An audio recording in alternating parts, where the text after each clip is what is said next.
to give you instant feedback on all areas of putting alignment. It's also designed to allow you to putt exactly as you would on the course. There's no false substances. It's designed around the base of a mirror. It's a laminated acrylic mirror that doesn't absorb moisture, and most important to play, it's only 1/8 of an inch thick. And that's important because it allows the putter head to come in contact with the ball exactly on the sweet spot. The rails on the putting plane system not only adjust to fit every putter size, but they can also be taken off to use for other putting drills. The putting plane rail was developed by Mike Perpich, a top 100 instructor in Alpharetta, Georgia. First thing we want to do is set the system down and get it sized exactly to the size of our putter. We lay it down. We set our putter down to where the heel of the putter is on that inside rail, and that the center of the putter, the sweet spot, is on the black line. The spring-loaded rails just simply move and they'll stay in place. The next thing we want to do is we want to line up the mirror at our target because we're going to start making putts. We've got the system adjusted exactly how we want it. We're going to step into the putting system now, and we're going to begin to check our setup. The first thing we want to do is we want to make sure that our eyes are exactly in the mirror right over the black line. So look down, see your face, and see your eyes over that black line.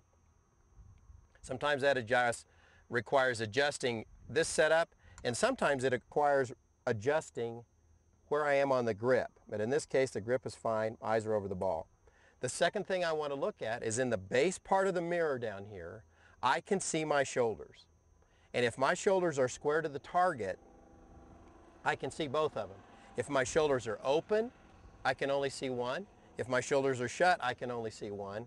But if I get them squared up, I can see both my shoulders. Of all the things we do and all the clinics we do and all the teaching we do, misaligned shoulders is the #1 problem that people have, so pay special attention to that. So now we've got our eyes over the ball, we've got our shoulders square.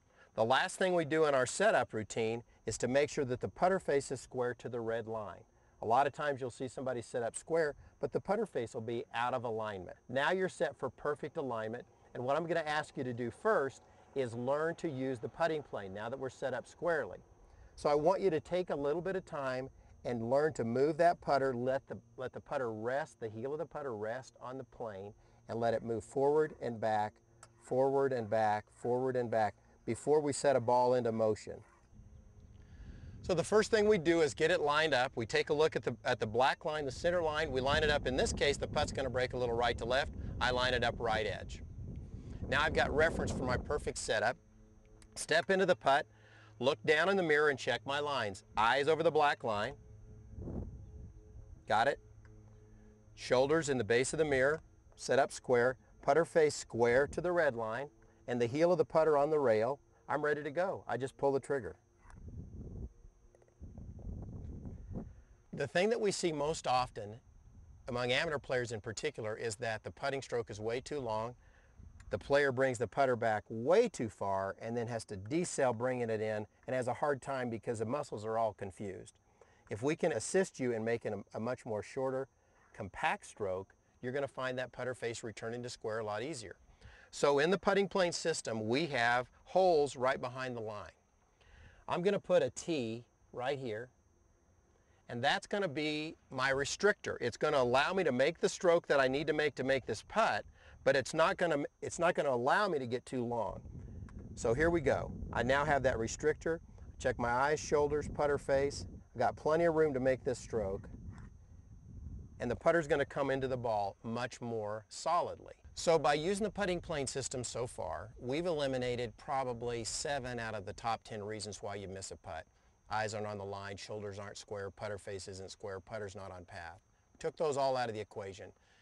Now you're left with really the only thing left that allows you to miss a putt is if the putter face doesn't return to the ball at impact squarely.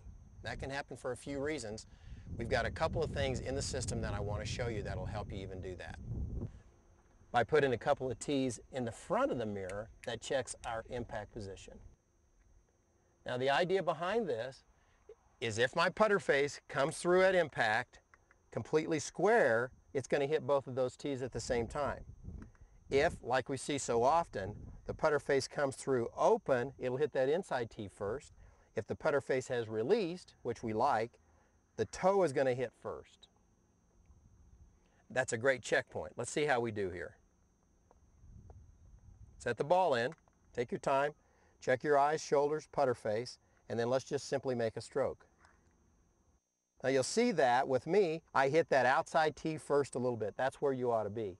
But if you find yourself coming through squarely or that heel hits first, you know that that putter face is coming through the impact zone open. There's two parts of learning. One is positive reinforcement, one is negative. The putting plane system, as I've showed you today, where you set the heel of the putter on the rail and it teaches you exactly how to make the positive stroke, is called positive reinforcement. It forces me to do the right thing. That's the first step in learning. The second step in learning is to move that inside rail away from the putter, 1/4 of an inch, 3/8 of an inch. The goal of which is to give me negative reinforcement that if I don't make the proper stroke, I hear the clank on the rail. So I would bring it back. A good stroke would bring it back and not hit the rail.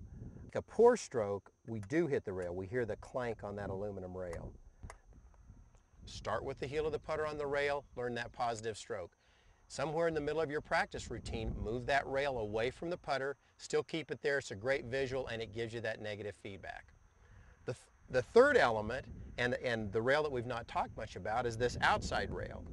And it's not for everyone, but if you are a person who occasionally has that problem of yanking the putter outside right off the start, that rail will give you that kind of reinforcement. And what I would tell you is do the same thing with that.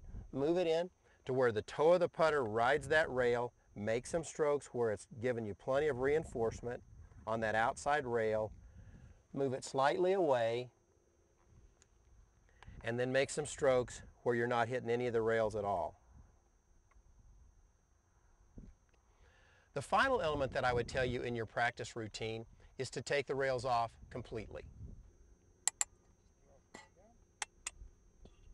This allows us to just begin to feel that total freedom of the stroke. While we still check our eyes and our shoulders and our putter face, we can also check just that perfect alignment.